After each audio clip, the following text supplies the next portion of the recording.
तो चलिए आज के सीओ टीचर के क्लास में सही बच्चों का स्वागत है। आज हम लोग भूगोल हमारी दुनिया कक्षा 7 का अध्याय 7 को हम लोग पढ़ने वाले हैं। ठीक है, तो चलिए इस अध्याय को हम लोग शुरू करते हैं। जीवन का आधार पर्यावरण। तो हम लोगों ने पिछले वीडियो क्लास में पढ़ा था बच्चों की पर्यावरण किसे कहते हैं। ठीक है, क्या पढ़ा था? हमारा पर्यावरण हमें किसे कहते हैं। तो हमारा जो जीवन का आधार होता है वह पर्यावरण होता है। तो चलिए शुरू करते हैं। सीमा अपने पिताजी के साथ पहली बार पटना घूमने जा रही थी। घर से बाहर निकलती हरे भरे खेत, बाग बगीचे उसे सुंदर लग रहे थे। उड़ती चिड़ियां, खिले फूल उसे लुभा रहे थे। धीरे धीरे चल रही ठंडी हवा उसे बहुत अच्छी लग रही थी। सरपट भागते स्कूटर, कार, मोटर साइकिल देखकर वह सोच रही थी, क्या शहर ऐसा होता है? अचानक उनका ऑटो रिक्शा चौराहे पर रुक गया। वहां चारों तरफ से गाड़ियां कतार में खड़ी थी। गाड़ियों का धुआं चारों ओर भरा हुआ था। सीमा की आंखों में जलन होने लगी तथा उसका सांस लेना भी मुश्किल हो रहा था। उसने पिताजी से गमछा मांगा तथा अपने मुंह, नाक एवं आंखों को ढक लिया। गाड़ियों का शोर, हॉर्न की तेज आवाज उसे काफी परेशान कर रही थी। उसे लग रहा था जैसे उसका दम घुट जाएगा। सीमा ने पिताजी से पूछा, पिताजी, गांव में तो मुझे ऐसा नहीं होता था, यहाँ ऐसा क्यों हो रहा है? पिताजी ने कहा, ऐसा प्रदूषण के कारण होता है, जो कई तरह का है और कई कारणों से होता है। अब मैं तुम्हें प्रदूषण के बारे में कुछ। तो जो सीमा थी, जो अपने पिताजी के साथ घूमने गई थी, वो गांव में रहती थी। और गांव का जो माहौल होता है, वहां पे गाड़ी की धुआं और जो फैक्ट्रीज की धुआं कम आते हैं और गांव का जो वातावरण होता है, वहां की जो हवा होती है वो शुद्ध होती है।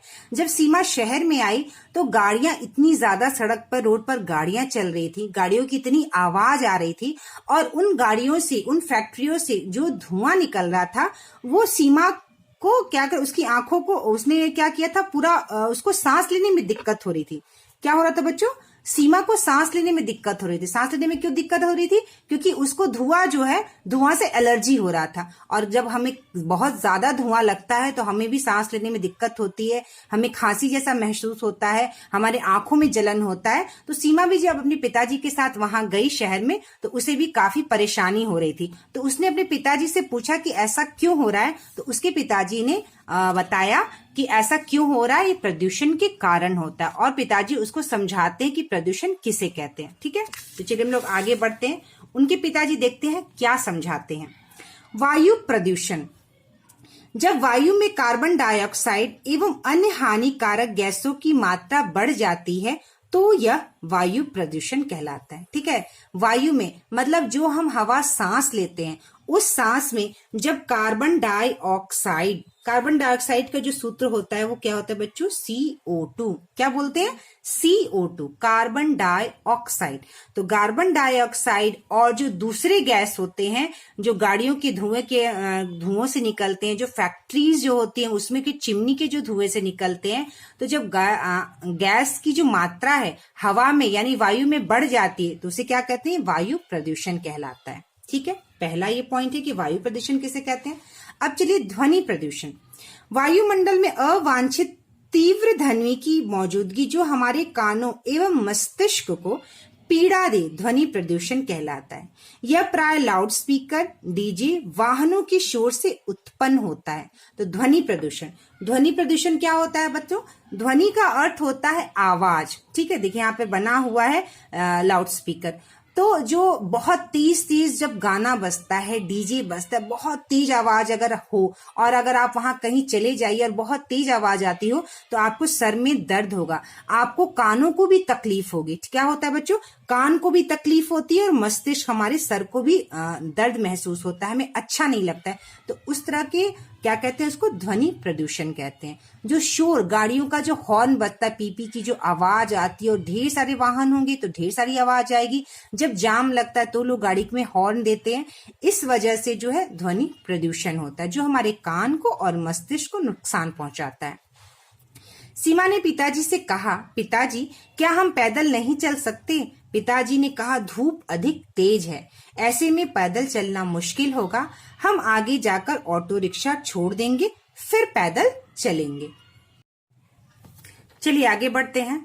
ध्वनि को डेसिबल में मापा जाता है। तो ये सब लाइन जो है बच्चों जरूर से अंडरलाइन कर लीजिएगा। ध्वनि को किस में मापा जाता है? डेसिबल में। जैसे हम कहते हैं दूध को लीटर में मापा जाता है, और जैसे अगर हम चीनी सूखे चीज को अगर हम नापते हैं तो कैसे कहते हैं, हम केजी में, उसे किलोग्राम में मापते हैं। उसी तरह से ध्वनि को मापन जो होता है वो डेसिबल में मापा जाता है। मानव सामान्यतः 80 डेसिबल तक सुन सकता है। ये भी बहुत इंपॉर्टेंट पॉइंट है। 80 डेसिबल तक सुन सकता है। मानव कब कितने डेसिबल तक सुन सकता है? 80 डेसिबल तक। इससे ऊपर की ध्वनि व्यक्ति को विचलित करती है, जिससे ध्वनि प्रदूषण होता है। मतलब जब आवाज 80 डेसिबल तक आता है तो हम उसे आराम से सुन सकते हैं, लेकिन अगर 80 डेसिबल से ऊंचा जब आवाज होता है तो वह जो ध्वनि होती है वह हमें विचलित करती है, मतलब हमें परेशान करती है, और इसे ध्वनि प्रदूषण कहते हैं। सीमा बोली, पिताजी यहाँ पेड़ तो कहीं नजर ही नहीं आ रहे, सिर्फ बड़े बड़े मकान ही दिखाई पड़ रहे हैं। जिसे देखो सब व्यस्त है, सब जाने कहाँ भागे जा रहे हैं। पिताजी ने कहा, आओ मैं तुम्हें कुछ और दिखाता हूँ।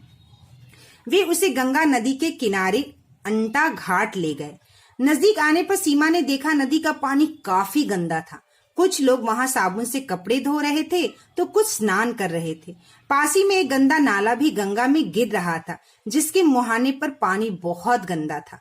उसे देखकर बहुत आश्चर्य हुआ। उसने पिताजी से कहा, पिताजी मैंने तो सुना था कि हम गंगा जल पीते हैं, ठीक है, इसमें कभी कीड़ा नहीं पड़ता, लेकिन यह पानी तो बहुत गंदा है। इतनी गंदगी कहाँ से आती है? मतलब कि जब सीमा आई शहर में तो उसे हवा तो प्रदूषित दिखा ही, और उसे जो है हर जगह मकान दिखा, उसे पेड़ पौधे नजर नहीं आ रहे थे, ठीक है। और गांव में तो बहुत सारे पेड़ पौधे होते हैं।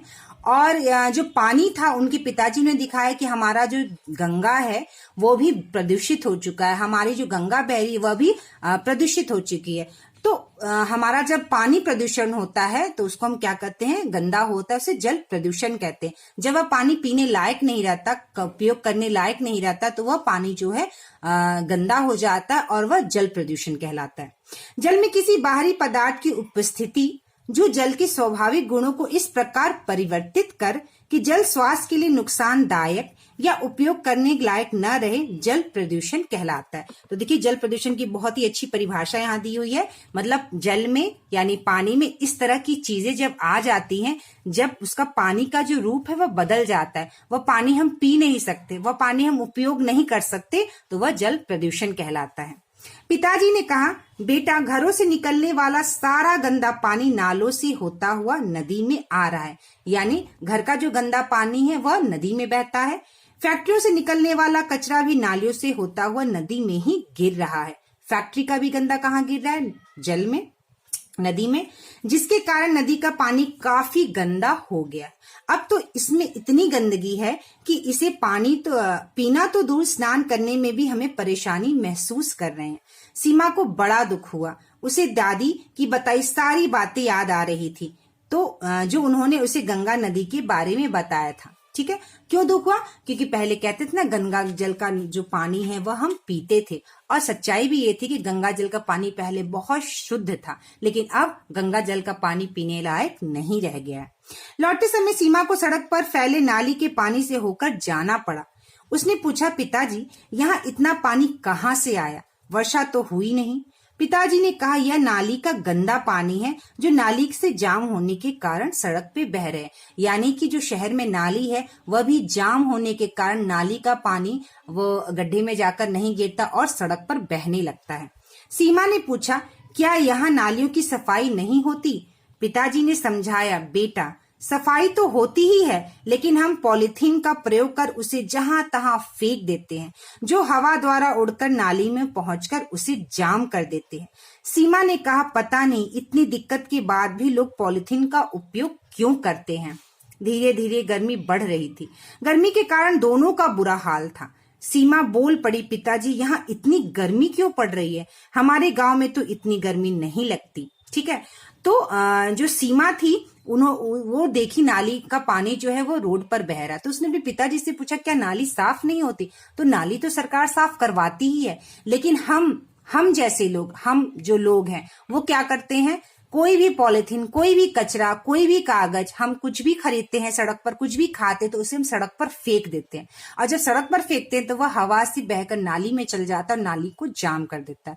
तो हमें यहाँ कोशिश करना चाहिए कोई भी चीज हम सड़क पर ना फेंके, ठीक है। बिहार सरकार की पहल पर केंद्र सरकार ने सोस डॉल्फिन को संरक्षित राष्ट्रीय जलीय जीव घोषित किया है। किसको बच्चों? डॉल्फिन, ठीक है, जिसको हिंदी में क्या कहते हैं? सोस को संरक्षित राष्ट्रीय, तो हमारा डॉल्फिन जो है वह राष्ट्रीय जलीय जीव है, ठीक है। डॉल्फिन क्या है? हमारा राष्ट्रीय जलीय जीव है। यह जीव गंगा नदी में पाया जाता है। इस जीव का प्रमुख खाद्य मतलब जिसे वो खाता है नदियों का कचरा है, अतः इसे गंगा नदी की सफाई का प्राकृतिक स्रोत माना जाता है। क्यों गंगा नदी की सफाई का प्राकृतिक स्रोत डॉल्फिन को माना जाता है? क्योंकि इसका जो खाद्य होता है, मतलब ये जो खाता है वह नदी में जो गंगा में जितने कचरा होता है, जो गंदा होता है, वह डॉल्फिन उसे खा जाता है और उसे सफाई, जिस कारण जो है वो गंगा की सफाई होती है, इसीलिए इसे राष्ट्रीय जलीय जीव घोषित किया गया है। तो चलिए आगे बढ़ते हैं। चलिए, पिताजी ने कहा, बेटा यहाँ पेड़ पौधों की संख्या कम है, ईंट एवं पत्थर से बने मकान भी अधिक हैं, गाड़ियां भी बहुत अधिक चलती हैं, बिजली से चलने वाले उपकरण दिन रात चल रहे हैं, बिजली के बल्ब अत्यधिक मात्रा में जल रहे हैं, इससे वातावरण सामान्य तथा अधिक गर्म हो रहा है। जानती हो इन सब से ग्लोबल वार्मिंग हो रहा है। क्या हो रहा है बच्चों? ग्लोबल वार्मिंग, ठीक है, ग्लोबल वार्मिंग, ठीक है, जिसे हम हिंदी में भूमंडलीय तापन कहते हैं। मतलब हमारा जो पर्यावरण है चारों तरफ वो क्या हो रहा है बच्चों? और गर्म हो रहा है। क्या हो रहा है? और गर्म हो रहा है। क्यों गर्म हो रहा है? क्योंकि पेड़ पौधे बहुत कम रह गए हैं शहर में, और इन पेड़ पौधों से जो ऑक्सीजन मिलता है वो भी हमें कम मिल रहा है, और जो ईंट पत्थर से बड़े मकान है, गाड़ी है, जो सब कुछ इतने सारे उपकरण है, बिजली जल रही है, बिजली की खपत हो रही है, तो हमारा जो वातावरण है वो क्या हो रहा है बच्चों? गर्म हो रहा है, ठीक है। जब पेड़ पौधे होते हैं, जब ऑक्सीजन निकलता है, ज्यादा पेड़ पौधे होते हैं, तो वहां का जो तापमान होता है वो कम होता है। पेड़ पौधे ना होने की वजह से तापमान जो है वो ज्यादा होता है, जिससे ग्लोबल वार्मिंग हो रहा है, ठीक है। सीमा ने आश्चर्य से पूछा, ग्लोबल वार्मिंग यह क्या होता है? तो चलिए आगे हम लोग समझते हैं ग्लोबल वार्मिंग किसे कहते हैं। पिताजी ने बताया, बढ़ते उद्योग धंधों के कारण चिमनियां दिन रात धुआं उगल रहे हैं, ठीक है। तो चिमनी जो फैक्ट्रीज है, इतने बड़े बड़े फैक्ट्रीज लग रहे हैं, तो क्या निकलता है बच्चों? वहां से धुआं निकलता है। यातायात के साधन मतलब जितने साधन है, ऑटो रिक्शा गाड़ी कार, जितने भी साधन है, फ्रिज एसी जनरेटर दिन रात चलाए जा रहे हैं। पेड़ों की अंधाधुंध कटाई हो रही है। बिजली के बल्ब अन्य इलेक्ट्रॉनिक उपकरण भी अत्यधिक इस्तेमाल हो रहे हैं। इन कारणों से वातावरण में कार्बन डाइऑक्साइड की मात्रा काफी अधिक बढ़ गई है। तो जब पेड़ कम होंगे तो कार्बन डाइऑक्साइड की मात्रा ज्यादा बढ़ जाएगी, क्योंकि इन सब चीजों से कार्बन डाइऑक्साइड गैस जो है पाया जाता है। तो वह गैस जो है होने से कार्बन डाइऑक्साइड क्या हो रहा है? बढ़ रहा है हमारे वातावरण में, क्योंकि हम लोग ऑक्सीजन लेते हैं पेड़ से, और जो हम कार्बन डाइऑक्साइड छोड़ते हैं वह पेड़ उसे ग्रहण करते हैं। जब पेड़ कम है तो कार्बन डाइऑक्साइड की जो मात्रा है वो हमारे एटमॉस्फेयर में कम नहीं हो रही है, और इन सब के उपयोग से वो बहुत ज्यादा बढ़ रहा है। फलतः वायुमंडल का तापमान भी लगातार बढ़ रहा है। क्या हो रहा है बच्चों? हमारा जो वायुमंडल है, वह मंडल जो हवा से, वायु से घिरा रहता है चारों तरफ, उसे वायुमंडल कहते हैं, और उसका तापमान क्या हो रहा है बच्चों? बढ़ रहा है। यह समस्या पूरे विश्व में है, सिर्फ भारत में ही नहीं, पूरे विश्व में है। इसलिए इसे भूमंडलीय तापन ग्लोबल वार्मिंग कहते हैं। ग्लोबल मतलब पूरा, भूमंडलीय वार्मिंग कहते हैं, ठीक है, क्योंकि पूरे विश्व में है ये समस्या। सीमा ने सोचते हुए कहा, इसके लिए तो पूरी तरह हम लोग ही जवाबदेह हैं। मतलब इसके जिम्मेदार कौन है? जवाबदेह मतलब इसकी जिम्मेदारी किसकी है? हम लोगों की वजह से। ये जो कार्बन डाइऑक्साइड का जो गैस बढ़ रहा है, जो पेड़ की कटाई हो रही है, कौन कर रहा है? हम मनुष्य ही तो कर रहे हैं। प्राकृतिक पर्यावरण को स्वार्थवश हम धीरे धीरे नष्ट करते जा रहे हैं। मतलब अपने स्वार्थ के लिए पर्यावरण को क्या कर रहे हैं? हम नष्ट कर रहे हैं। पिताजी ने कहा, दुख तो इस बात की है कि हम अब भी सावधान नहीं हुए हैं। उन्होंने दूर लगे होर्डिंग की ओर इशारा कर कहा, पढ़ो तो उस पर क्या लिखा है। सीमा ने पढ़कर सुनाया। शिव समान विष पीते वन, काम धेनु सा देते धन, वृक्षों की भरमार, खुशियां अपार। तो शिव समान विष पीते वन, मतलब वन जो है हमें पता है, हमने सुना है कि शिव, हमने पढ़ा है कि शिव जो थे वह विष को पी गए थे। ठीक है, किसके लिए? मानव कल्याण के लिए। इसी तरह वन जो होते हैं वो शिव के समान विष पीते हैं। कहने का मतलब कि वन जो होते हैं, जो पेड़ पौधे, वन जो है पेड़ पौधों से बनते हैं, और जो पेड़ होते हैं वो हमारे वातावरण को शुद्ध करते हैं। जो हानिकारक जो गैस, जो कार्बन डाइऑक्साइड हम छोड़ते हैं और जो फैलता है कार्बन डाइऑक्साइड, वह पेड़ जो है उसे ले लेता है, और ऑक्सीजन, जिसे हम प्राण वायु कहते हैं, वह देता है। तो हम ऑक्सीजन लेते हैं, और जो हम कार्बन डाइऑक्साइड छोड़ते हैं वह जो है पेड़ पौधे उसे ग्रहण करते हैं, और इस तरह से वातावरण को वह शुद्ध करते हैं। कौन? पेड़। ठीक है। कामधेनु सा देते धन। काम, धेनु का अर्थ होता है बच्चों गाय। तो कामधेनु जो है एक स्वर्ग की गाय को कहा गया है, जो है जो सारी मनोकामनाओं को पूर्ण करता है, सारी इच्छाओं को पूर्ण करता है। तो जो हमारा पेड़ होते हैं, जो हमारे पेड़ होते हैं, वह हमें फल, फूल, छांव और कितनी सारी चीजें देते हैं, और हमें जो है बहुत सारा, मतलब कहा गया कि पेड़ जो है बहुत सारा धन देते हैं। हम जो है वो पेड़ पर ही आश्रित है, हम जो भोजन खाते हैं हमें पेड़ से ही मिलता है। तो बहुत सारी चीजें हमें पेड़ से मिलती है। हमें प्राण वायु जो हमें जीवन देता है, वह ऑक्सीजन भी पेड़ से मिलता है। तो हमें बहुत सा धन भी पेड़ से मिलता है। वृक्षों की भरमार, खुशियां अपार। तो अगर वृक्ष ज्यादा होंगे तो ही खुशियां होंगी। सीमा को होर्डिंग पढ़ने में बहुत मजा आ रहा था। उसने कहा, पिताजी इस पर तो बड़ी अच्छी बातें लिखी हैं। अब उसका ध्यान सड़क पर लगे एक होर्डिंग पर गया। वह उसे पढ़ने लगी। पॉलिथीन का इस्तेमाल जीवन खतरे में डाल, स्वच्छ नदी वृक्ष हरे भरे हो, जनजीवन खुशहाल, पुण्य सलीला भगीरथी में मानव कुछ मत डाल। ठीक है, तो पॉलिथीन का उपयोग करने से हमारा जीवन खतरे में होता है। स्वच्छ नदी, अगर हमारी नदी साफ होगी, हरे भरे पेड़ होंगे, तो हमारा जीवन खुशहाल होगा। पुण्य सलीला भगीरथी में मानव कुछ मत डाल। ठीक है, तो भगीरथी जो है वह पवित्र नदी, गंगा नदी है, जो पवित्र गंगा नदी को कहा गया है, जिसमें कह रहे हैं कि उसमें कुछ नहीं डालने के लिए। ठीक है, सीमा सोच में पड़ गई। इतनी अच्छी बात पढ़कर भी लोगों पर असर क्यों नहीं होता? कैसी लोग हैं। थोड़ी सलीला का अर्थ होता है बच्चों पानी। ठीक है, थोड़ी सी सुविधा के लिए अपना जीवन खुद खतरे में डाल रहे हैं। उसने पिताजी से पूछा, क्या जैसा लिखा है हम वैसा नहीं कर सकते? पिताजी ने कहा, क्यों नहीं, बस हमें कुछ छोटे छोटे संकल्प लेने होंगे।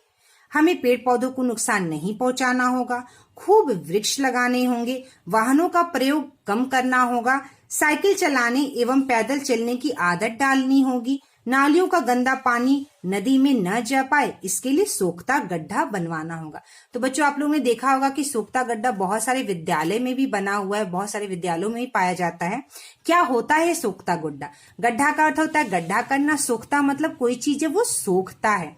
गंदा पानी को जमा करने के लिए बनाया गया ढक्कनदार गड्ढा, जिसमें ईंट एवं रेत भरा गया हो, ताकि पानी जमीन के अंदर तक चला जाए एवं गंदा पानी जहां तहां नहीं बिखरे। तो जो गंदा पानी निकलता, अगर हम उसको एक गड्ढे में ले जाएंगे तो वह पानी जो इधर उधर नहीं जाएगा और धरती के अंदर जाएगा, जिस वजह से पानी का स्तर भी जो है हमारे जो भूमि के अंदर है वह बढ़ेगा। सीमा ने कहा, पिताजी हमारे घर का पानी भी तो बगल के तालाब में जाकर मिलता है, तब तो हम भी पानी को गंदा कर रहे हैं।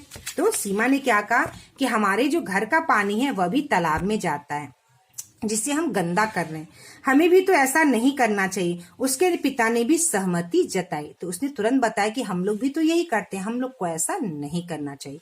घर लौटते समय सीमा के दिमाग में यही बात गूंज रही थी कि हमने जाने अनजाने पर्यावरण को कितना नुकसान पहुंचाया है, यह कैसे ठीक होगा। उसने सोचा और प्रण किया कि, तो सीमा ने भी सोचा कि हम भी जो है पर्यावरण को बहुत नुकसान पहुंचा रहे हैं, और हम पर्यावरण को नुकसान ना पहुंचाए, तो इसके लिए उसने क्या प्रण किया, मतलब क्या प्रॉमिस किया।